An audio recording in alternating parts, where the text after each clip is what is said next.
This isn't good conversation. we can cut this. No, it's not. Okay, folks. If you know what patina is, comment below. That's gotta go. That's actually not patina. It's too much. Honestly, fuck, that's good.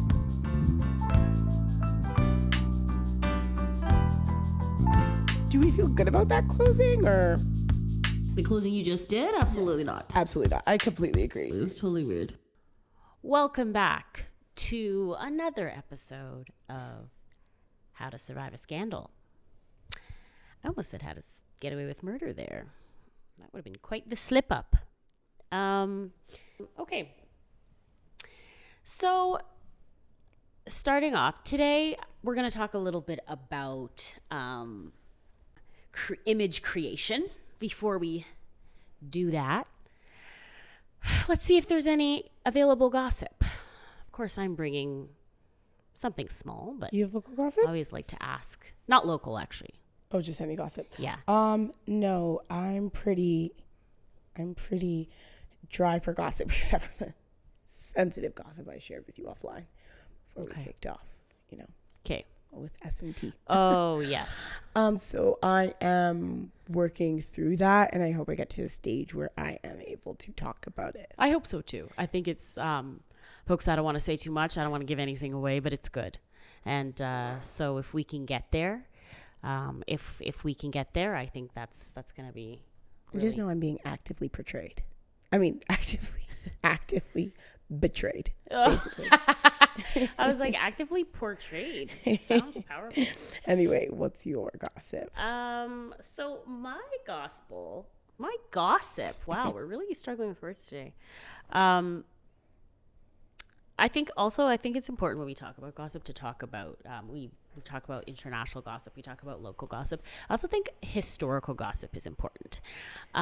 It's not obviously it's not timely, it's not current, but sometimes historical gossip can be quite good. Wait, I remember when we were starting this, Caitlin was like, you should have a segment called Scandal Rewind. Ooh. Where you revisit a past scandal, and then she also was like, you should have a segment called Scandal Fast Forward where you predict a future scandal. And I was good. Like, that's insane. But That's this genius. is like Scandal Rewind. Yeah.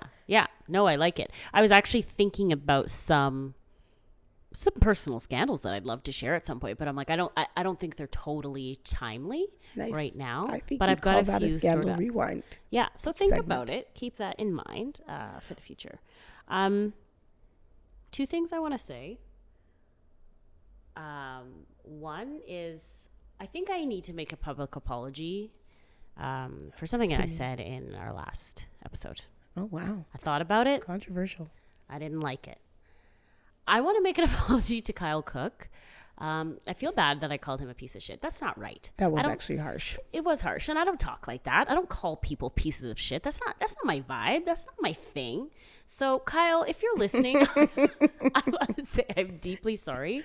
To the listeners who I disappointed, offended, hurt, I want to say I'm truly sorry. I'm learning from this. I'm growing, and I'm just going to take some time away to really educate myself on why that kind of language is not appropriate.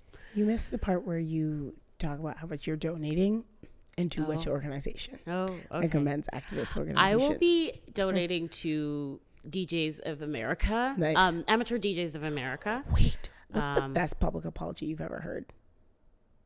Other than this one.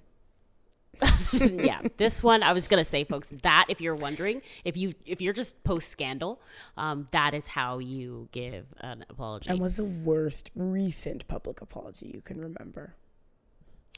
I can't remember. There was someone recently who did an apology that I was like, that was it. That's how you do an apology. I actually feel like I remember, and I like, want to say they were like a B celebrity, I was or like an like, influencer. I feel like they killed it and like moved on. Yeah, it was, like totally it was fine. like really just like, oh, whoops, my bad, 100%, and like I fucked up, and that was all there was to it, and they didn't make it. It was just good. I can't remember though. Yeah, I'll I actually kind of remember having that same thing. Too bad. Hopefully we remember it and we can pop it in the show notes. Yeah. And then a bad one was Hannah Burners, for sure. Hannah Burners was really bad. I want to say that Lizzo's given some pretty bad apologies recently. Lizzo is on the shit list. Lizzo is in some hot water. I don't know what. Did you hear her, Epstein files? Yes, thing? I did. I could not Honestly, believe. that's a bit of a scandal. Honestly, I thought about that one, and I was like, should we talk about that? Do you want to give a summary real quick? Okay, and it's funny, like, I don't know enough about the Epstein files whole situation as I should. But I saw that and to be fair, I don't know if she actually posted this video recently, and if it was like, I'm assuming it was about the Epstein files, or if it's like being resurfaced. It seems like it might be an older video that's like being resurfaced. I don't know. But it seems like she was like posting this about the Epstein files, and she was basically like, here's the thing.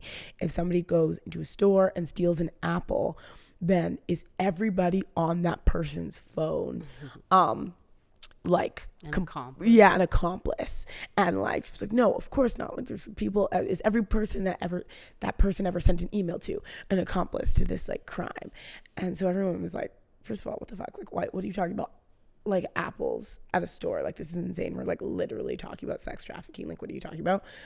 And they're also like, that's not what this is. Like, that's not what the Epstein files are. Like, what are you doing? And they were like, okay, so you're on this list and we just haven't right. found you yet. Right. And so they're like, why are you going out of your way to like defend a predator? It's weird. It's very weird. And I definitely don't understand like the whole context of why she would speak out. But I'm confused. That's by the thing. I was like, I'm like, why are you involving yourself in a way that is like clearly a problem and like slightly defensive of like people who are on that list? It's just weird. Can like you it's a explain weird what exactly? Do you know what exactly the Epstein files are?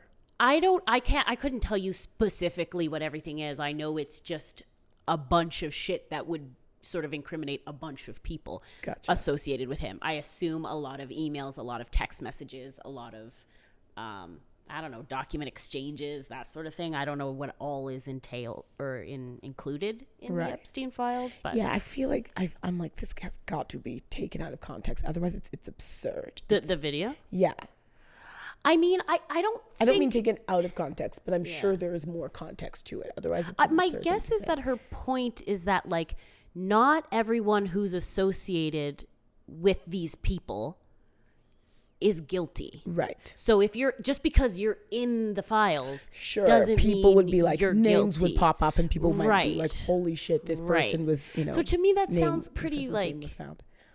Loud and clear that she's saying, guys, just because you see a name, don't think that alone is incriminating. Which like, sure, but feels like it kind of goes without saying. Yeah, it does go without saying. So And exactly like the person who I saw kind of like analyzing that video was like, we're not talking about that though. We're not talking about conversations of like Ghislaine being like, hey, I really liked your sweater. And somebody responding and being like, thanks. Like no one's doing that. So why are you like, what is your point? Is my question for Lizzo. It's a very strange point. Very strange move. Okay, I also want to talk, just moving back to what's gone on sort of recently in the public eye. Did you see Justin Bieber's performance at the Grammys? Yeah, beautiful. It's so funny. CTV News's like caption on the video was like, sorry, I actually should say, I think I saw like a clip of it. Like I did not watch the whole thing. I did not see. Thank you for your candor just then. Justin Bieber hits the stage in his underwear after a 4-year hiatus. And I'm like, I mean, that's hilarious. Wasn't he like wearing like board shorts? He was wearing, I feel like he was wearing like, you know, those shorts that you wear when you're boxing? Yeah. They're like kind of silky and they're like, I feel like that was the vibe. But I thought that was beautiful. Honestly, I watched it and I was like, I'm totally humbled. Yeah, it was real raw, real honest. People were crying. There wasn't a dry eye in the room. That was not the impression I got after watching it myself. I know you've only seen a clip. That was really good. I thought it was funny that it kind of has turned into like a bit of a thing. Like, oh, he didn't wear anything. And I thought I was going into it thinking that it was going to be like this, like kind of embarrassing thing for Justin Bieber. And then watching it, I was like, this is stunning. Okay, but then didn't What's-Her-Face do the same thing? And everybody was like mad at her. Didn't Lady Gaga do like Grammys performance or something, and she was wearing like a black t-shirt and like black jeans or something like that. Like, and everyone was kind of like, she didn't dress up and like she's ill. And like Justin Bieber came out in his underwear as told by CTV, and people are like raw. And like Lady Gaga also like wasn't wearing makeup or something like that. Yeah. And like I feel like people were like, I think you're onto something. I think it's a little bit different because the reason I found Justin Bieber's performance so gripping is because of the actual like music, because he was just, I don't even know what those things are called, where you have a pedal like with a guitar, it's like an amp and a pedal, and it's does loops. Yeah. He used that, and so it was all him. Like it just felt like you were at like one of those shows, and I felt like that was, if he had just come out just like dressed in shorts, I would have been like, okay, whatever, like your artistic choice, I guess. I'm sure Lady Gaga was getting at the same thing. Like I'm sure she was doing the same thing. She was like stripped down, very casual. I don't remember liking the performance at the time, so maybe that'll be a good exercise for me to compare them. But I mean, you're not wrong to raise that. Okay, I want to talk about one more thing before I actually talk about this image creation business. Are you watching The Traitors? no. Ugh. Is this just Traders right now, or is it like Traders Canada, or is it like Traders? Traitors. Just The Traitors. Who's on it? So we Sierra's on have no. She was on it last year. Right. We have Lisa Rinna, who I don't think you know who that is. That's who Heba was for Halloween? Yes. Perfect. We have Michael Rappaport. He plays the dad in Atypical. He's like very much loudmouth New Yorker. Yeah. Colton Underwood from The Bachelor. You don't. Wow. Okay. This is tough for me. Is he the one that came out after The Bachelor? Yes. Okay, I remember him. Yes, and I want to talk about that because something interesting happened on The Traitors this week. I don't think you know anyone else who's... Oh, Rob from Love Island. Oh. Yes. Rob, sneaky Rob. So, and he's really pissing me off. I'll just say that. But I guess that's a conversation for another day since you don't know the ins and outs. But I do want to talk about this one piece, even though you're not up to speed. Colton is playing this season he's playing very bold. He's just like pretty intense, pretty reckless, calling people out. Really, he's a faithful, really wanting to get out The Traitors, obviously. Have you ever seen the show? I was gonna be like, look, is faithful. I've never seen a full season. I remember watching a few episodes of one season. Okay. A while ago. I was really okay.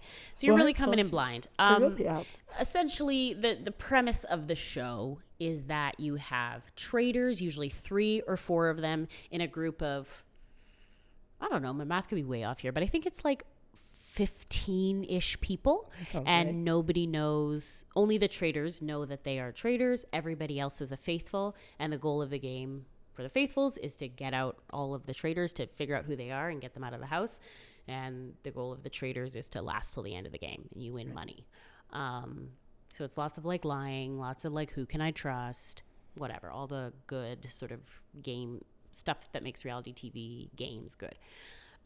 So Trader's a faithful. Colton is a faithful. He's being really aggressive. Michael Rappaport is the worst. He's a bit of a nightmare for many reasons. But one of them is he's just annoying. Like, he's so annoying. Nobody really liked him. They all got to a point with him where they were like, we don't care if he's a traitor or a faithful. Like, all the faithfuls were like, let's get rid of him, because if he is a faithful, he's just a bad faithful. He's very distracting. He's very annoying.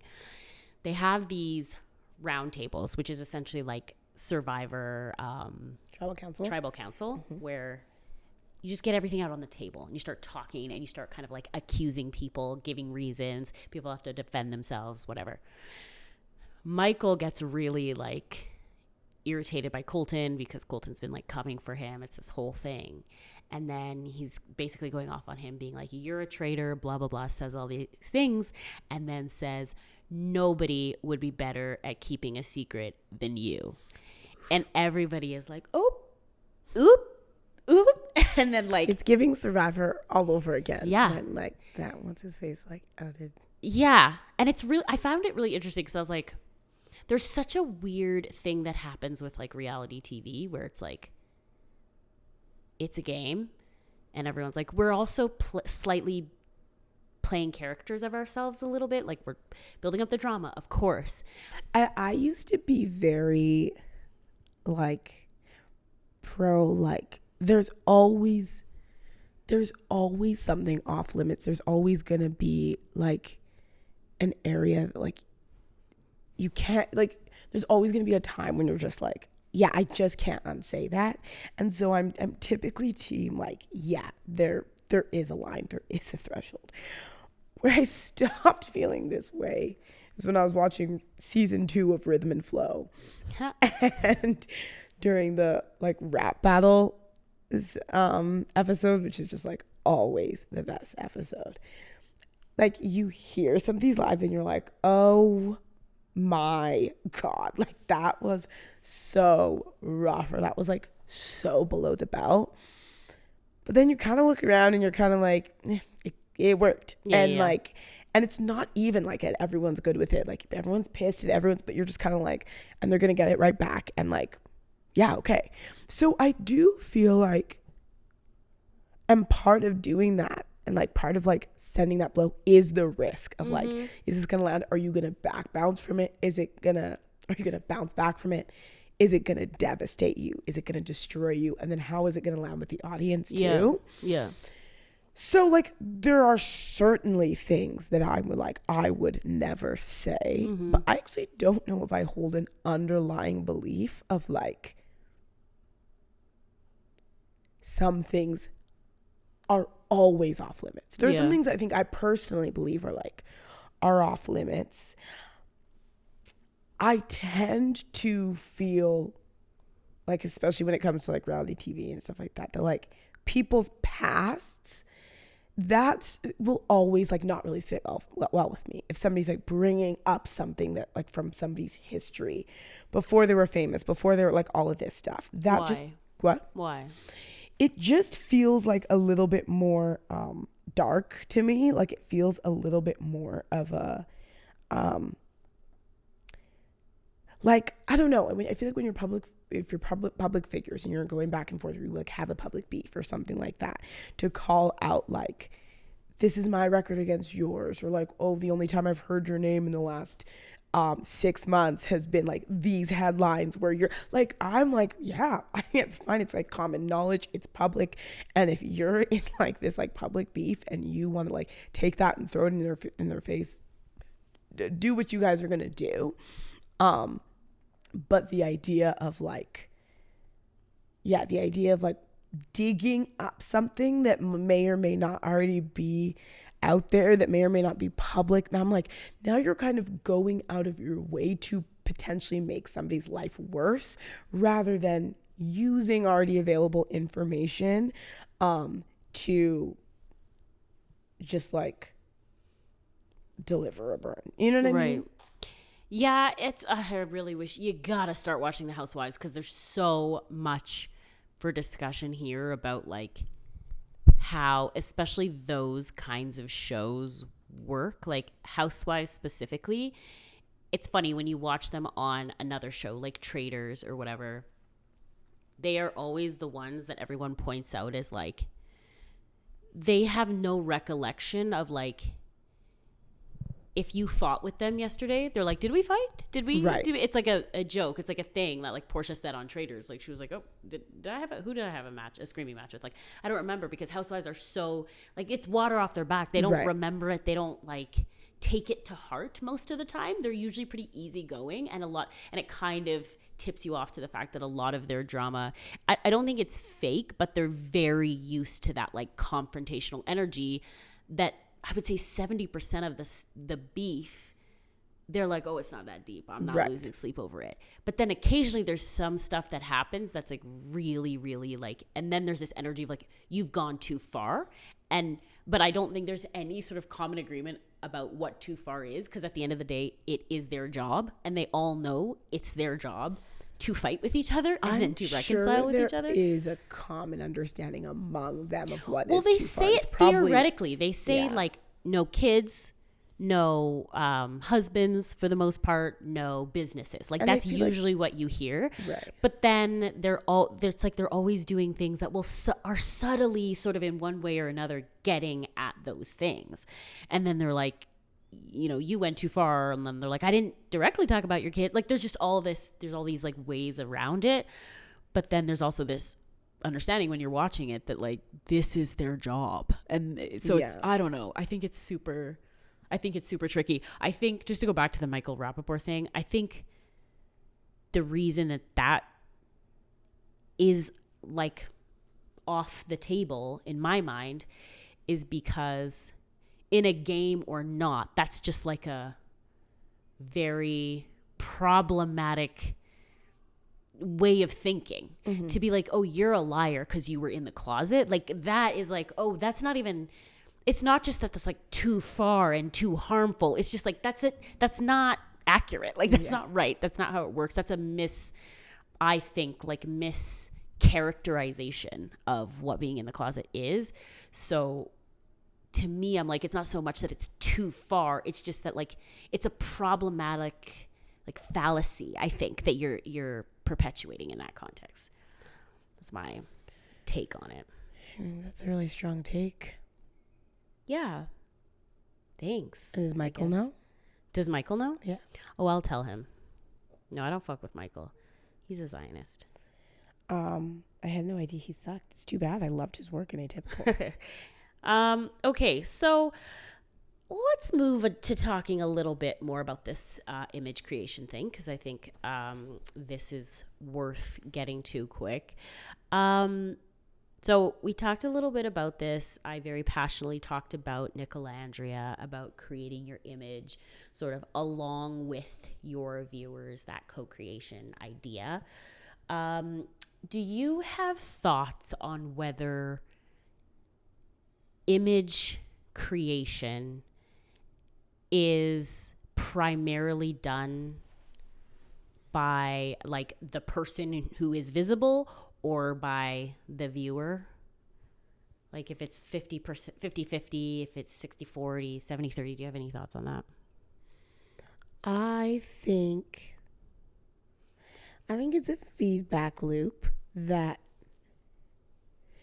is started by, like, I feel like the person has to put something out there, whether it's a version of themselves, whether it's all of themselves, and then the receivers of that person, the audience or whatever, resonates with a part of it or picks up what they're seeing and reflects that back, or like, you know, grabs a part of what they see and it like reflects that back to them or something like that. But I think we start, like, even if we think about this just like as normal people, as we're existing and growing up, and we sort of start to let people around us tell us who we are. It's like we start to do a type of thing, we start to behave in a certain way, or we start to try on different roles or personalities. And then people start telling us what they see or showing us what they see, or we start getting positive feedback when we show up in a particular way. Mm-hmm. And then we amp that up, and then we get the like,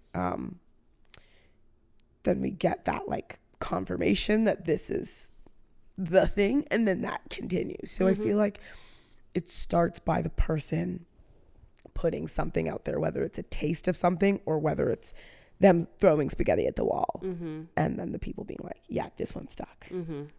Interesting. Do you have any memory of like when you started feeling like you were getting that feedback about who people saw you as or who you should be? Yeah, I think it was definitely like in YWAM. So like would have been the first, because I feel like growing up I was very much a shadow person, because it was like me, you, Joy. It was the three sisters. It was just, I felt very lumped together with everyone. I didn't really feel like called out for anything unique or specific about me. And then after high school, going to YWAM, for the folks at home, YWAM stands for Youth with a Mission. It's a bit of a Bible school meets missions work. Look up Waves on Waves. What? Is that what it is? I don't know what you're Waves, talking about.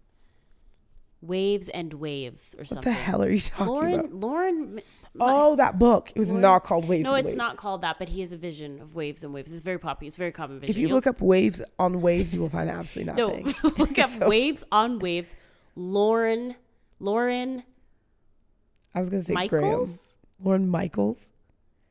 Lauren Isn't Mitchell? that the person who did The Biggest Loser? Oh, no, that's Jillian Michaels. We're having some doesn't trouble matter. here, folks, but I do want you to find it. It's going to be a good resource for you. It doesn't matter, but basically my YWAM experience rocked. After high school, I went to New York, Carnegie Hall, throwback. I went to New York, actually Smithtown, New York, and did like Bible school for like 3 months. Then you go and you do missions work and you reach the unreached people groups, because if not us, then who? We preach the gospel. Anyway, story for another day. But I remember being there, and that was like really this first kind of big experience of like being on my own and like living on my own. I was like 17, just turned 17, and really seeing like my personality reflected back to me. And when I say my personality, I mean the pieces of my personality that were commodifiable, that were like sellable, that people wanted. I was seeing those reflected back to me. And I was really like dialing them the fuck up, sort of thing. Nice. Makes a lot of sense. Me, I feel like it was a lot earlier than that. I mean, I feel like on some level, as young as 5, I was very conscious of like the type of person that people around me responded well to, the type of child that people responded well to. So I was very like locked into like being a good kid. Like that felt like, oh, that's my thing. I'm a good kid. People will worry about other people, but they'll never have to worry about me. Right. And that was sort of, that became the feedback loop of like, oh, you're so good. You're the one person I don't have to worry about. And then I was like, oh, I am? Okay, well then that's my thing. And then kind of, I think as I was older, maybe like 15 is where I remember a bit of a different social butterfly, as it were, a bit more of a energetic, like, oh, you're bringing people together, you're connecting people socially, you're including everyone, you're like talking to everyone. And then it felt like this energy of like, oh, okay, I guess I have to be the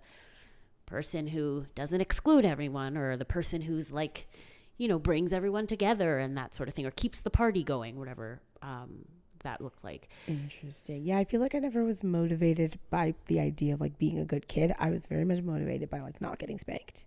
But I didn't really Which is also a good motivation and kind of gets you to the same spot. So all comes out in the wash. Do you have memory of what it felt like inventing yourself in that way? Like the feeling of being like, ooh, they like it, the people like it, and then doing it more and more and being like, this is who I am. Yeah, I think it feels exciting. Like inventing yourself always feels very fun. It feels very exciting. It also feels like a sense of control. You know how like good it feels when a personality test like really nails you? Mm-hmm. And how good that feels. Like it feels like this sense of control and this sense of meaning and kind of belonging, and like you can make sense of yourself. Mm-hmm. And so I remember that feeling like, okay, I don't just exist as these sporadic collections of the sporadic collection of behaviors. Mm-hmm. There is a story arc to me that felt very exciting, and like, okay, now that there's this like this picture, I can guide it, I can take it around. I don't just feel like this random collection of behaviors, which I feel like is a very frantic feeling, and that feels like a big hallmark of like my teen years. That frantic feeling. Yeah. The feeling of sort of just like, Interesting. what am I? And That's really interesting when you think about, because when you describe that, like, sorry, how did you describe it? What did you say? like a collection of behaviors. Collection of behaviors, maybe slightly, like, to me, that just sounds like living. Yeah. Well, Like, you know, that's like, also like, it. That is literally what it is. Just, be alive. It's like Yeah. a smattering of moments. And I think it's interesting that evokes so much panic in you as a teenager. Of course, it makes sense that it did, but it's just interesting because it kind of is an indication of how unsatisfied we are as a society with people who just sort of like live. We're Yes. like, who are you? What are you? How Make it can I make put sense. you in the box? Like, help me understand what it is you're doing. And you're like, I'm literally just trying to live. So that's interesting. I have a really interesting example of image co-creation. For the folks at home, we were away this weekend, and one of the things we were able to invest some time into was the Twilight Saga. Oh, Twilight's awesome. And honestly, did you watch any more? No, we didn't. Can't wait to, folks. Did you watch the last? How far? We did you almost get? watched Eclipse Breaking Dawn Part 1 and Breaking Dawn Part 2 in the same night, but we just ended up You just doing did part Breaking Dawn 1, Part 1. so we still haven't watched Part 2, and we've got to get to it. You have a Folks, for journey the ahead folks of at you. home, if you haven't watched Breaking Dawn Part 1 in a minute, it is a full body horror. It's very Is scary. it as bad as you remember? Yeah, worse, because this time I actually like watched, whereas the first time I watched it, I like had to close my eyes, and it is devastating. But hats off to the team who was able to pull that off. Bella Swan really, it's chilling. Okay, so there's two things I want to say about Twilight. Number one is, it's so funny that when I was like whatever age I was and Twilight was out and I like thought I was so cool and I was like, I'm not watching this, and like eventually probably watched it like 5 years later or something. It's so funny that I look back now and I'm like, oh, the joke's on me the whole time. Like, that they knew, like that whole cast, crew, like they all were in on the joke, and I didn't get that.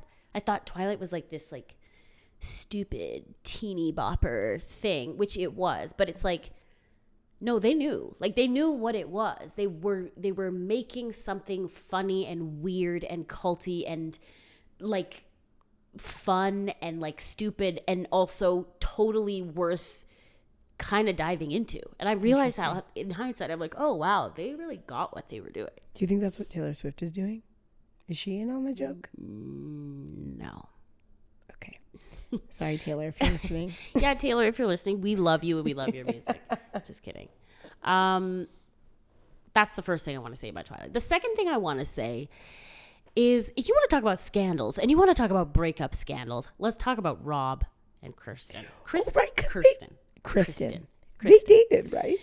Oh, did they ever? They did. Yeah, they did. First of all, let's talk about Kristen for a minute. I love Kristen. She's so bad in Twilight. What? She's so bad in Twilight. This is the other thing that I'm like, I'm not sure she was. I know, it's so hard. I think this is like another thing that she was sort of in on. I don't think she was trying to be bad. I don't think she was bad. I think she was hard for my 15-year-old brain to understand. But I don't know. I'm not convinced she was bad. She was talking about her relationship with Rob, though. And she was talking about how she, from the start, I think this is an interesting example of co-creation, because she was like, we fell in love pretty much immediately on set. Powerful. There was no, and I think this was when she was on Howard Stern. He was like, oh, I think it's the worst thing an actor can do is fall in love with their, castmate or whatever. She was like, I did not have a choice. Like, it was just, They fell in love in the first Twilight. Yeah, I'm pretty sure it was like right away. And I think it was like when they did a read to see about the chemistry. That's crazy. I'm pretty sure the director was like, oh, I'm nervous, because they had so much chemistry and it was like a thing. And I was like, love it. This is a love story from the ages. But she was saying that from the beginning, she was like, this is the best. Like, she was like, I feel like a rock star. Like, we were like so cool. We were in love, whatever. But she was like, immediately I think in some ways she just talks about like not getting sort of robbed of a lot of the experience of that relationship because of how much she didn't want to play into people commodifying her relationship and how much viewers were obsessed with her. And she was like, and I don't know if you remember this time, but like they did a lot of like walking down the street not holding hands. They were very coy about their relationship for a long time. And she was like, it was like our thing where we were like, this is not for you. I'm not selling anything. You don't get this. And I'm not going to allow you to use this for whatever like idea you have, this story you have of us. It's not a part of the franchise in any way. But then she was like, but then we didn't get to walk down the street holding hands. And it sucked. Like, she was like, it was very painful. I think we were together for like 4 or 5 years. And she was like, it was like very difficult and very hard, which I thought was really interesting because this is an example of someone sort of kind of rejecting the image that's being built for them, but then at the same time getting robbed still of that sort of authentic experience, which I think we often think of it in the other way. Like the people want me to be this, so I give them this. Right. And then at the end of the day, I lose my authentic self. But it was like, she was like, they wanted this and I couldn't give it to them. Yeah. And then I lost my authentic experience, which I was just like, really brilliant insight, Kristen. And I'm sorry to you and Rob. No, that's like so devastating. It's tragic. I had no idea they were going through that. And you remember that breakup? Like, that was a scandal. She was like caught kissing the director of Snow White and the Huntsman. Oh, that. And it was just like a little fling, and then it was like, and then that was pretty much it. I think they broke up, and then they got back together for like a few months, and then it ended. So sad, so tragic. And she like issued a public apology, being like, "I'm so sorry to." Oh, like she cheated on him. Yeah. Okay. It was like from what I understand, like a kiss, like a moment. It wasn't like an affair. But she was just like, I'm so sorry to everyone I've hurt. Which I'm just like, imagine being like 22 years old and issuing a public apology for like having a kiss. I mean, I'm not trying to be like, oh my God, okay, Martha Stewart. You're like, it wasn't a kiss. It was just. And God bless Martha for that take. Were you to be quite? So like, they're like, were you having an affair? She's like, it was a beautiful moment. She was like, I wouldn't call it an affair. I would say anyone would be so lucky to have such an experience. I think he was like, the director was like married and had kids or something. So like, tricky. You know. There obviously it was complicated, but like, I don't know, just kind of sad. And she was like, basically like, I'm so sorry.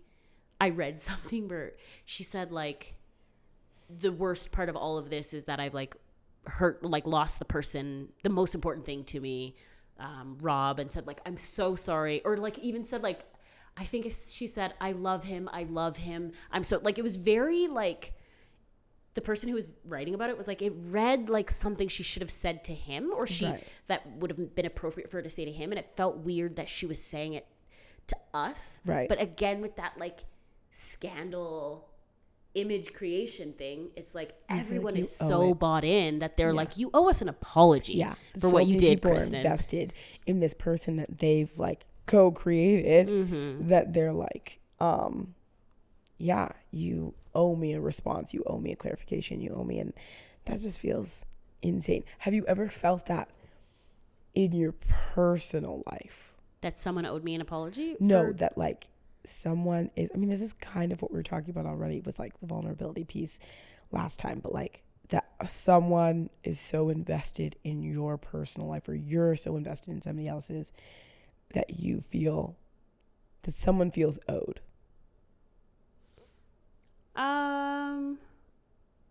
I think so. Yeah. I think people tend to feel that way with relationships. Like when relationships end, if they're close to you, they're kind of like, what's the deal? Like, and sometimes they're just like genuinely like, oh my gosh, what happened? But I do think sometimes there is like, sorry. Yeah. There's an expectation. Like, why didn't I know? Or they maybe are like, can we, let's sit down and talk about it. Or I'd like to take you for coffee. Sort of like this energy of like, well, spill the beans. What happened? And you're like, just processing. Marriages should legally last 5 years, or maybe 10. 10 is a really long time 10 is like a lifetime. No, wait, didn't they say like 7 years is a lifetime, something like that? There's a whole thing. I'm not talking about I've dog heard years. that. There's You go through like a cycle. a whole cycle, like, and and then they're talking about something. like if you're friends with someone for 7 years, they're probably a lifelong friend because you like Yeah. go through all this stuff. But wouldn't it actually make sense? Because there's that like legal aspect of like the drama of divorce, but then there's also that like, I think socially we would really benefit from looking at long-term relationships in a different way. And we all talk about it like, oh, when a relationship ends, it's not a failure, it was a long relationship. What if everyone got exactly what they needed and then moved on? Like, that's awesome. But I feel like we need something structurally and like systemically to really reinforce that like a long-term relationship ending isn't a failure of that relationship, nor is it a failure of the people within the relationship. And I'm like, what if marriages were just like legally like 7 years and you would go and you commit and then they expire? I've heard this somewhere. Somebody you have said not. they should be on a 5-year like lease. Yeah, And at the end of it, renew. you renew if you Or want to, just or let not. it lapse. And if you don't renew, like, people should ask, like, did you choose to renew? And you might be like, oh no. And like, oh, okay.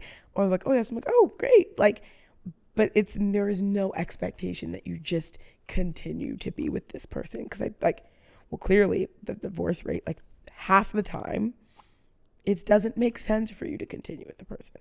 I think that makes Yet people are still so disappointed when people break up. Mm-hmm. Yeah, I think that makes a lot of sense. The most sense, even. You heard it here first, folks. I said you heard it. You did not hear it here first. I did coin because this. I heard it coin this somewhere else first. So well, I'm going to get to the bottom of check, that. you can't cite your sources. It's just, yeah. The last thing I want to ask you is, would you rather have a business deal with Elon Musk or have everyone think you had a business deal with Elon Musk? It's like follows you around. Oh, great question. Have a business deal with Elon Musk. Wow. If You're going to go into business with Elon, Tommy? Well, I'm assuming if I'm in business with him, nobody knows. Because the other option is that everyone thinks. It's not a given that nobody will know, but it's not public. Here's the thing. If everybody thinks I have, if everyone thinks I'm in business with this person, I can't get ahead of the story. I can't get ahead of the narrative, and I'm living on the defense. And then my business is probably suffering. Oh wait, no, I don't have a business. Well, you could have a business. I don't know what kind of life you have. Maybe my creative pursuits are suffering because I'm so worried about managing my public image. If I have a business with him on the side that I could choose to disclose at my own pace, I have time to get ahead of the story. I have time to craft the narrative. So when asked, I can show people just how I justify it, and I can really iron out the ethics of the whole thing. And it's funding my entire life, so it gives me tons of time to work on my justifications and my creative projects. Wow. Okay. So you care more about what people think about you than who you get into bed with. I see. Absolutely. In this context, yes. Because I imagine if I'm in business, I've justified it to myself. So I'm sure I don't hate myself because I've clearly found a way to justify it. I hope not, Tony. That can be very convincing. You'd rather everyone think? I'd rather have people think it. I think it's a hard choice. I say it easy. I make it sound like it would be easy, but no, I think I would rather people think it. I feel bad for you. Yeah, I feel bad for you. How do you sleep at night? Good luck getting into all those spaces you want to get into. Either way you look at it, we're both fucked in this scenario. At least good I luck have to money. both of us. Yeah, at least I have my dignity. Oh, I have my dignity. I told you I have justified it to myself, and I've done a very good job. Yikes. All right. Well, on that note, we end here. I hope. No, do I care? Do you care segment? I don't have a Do You Care segment. I'm sorry. Are you kidding me?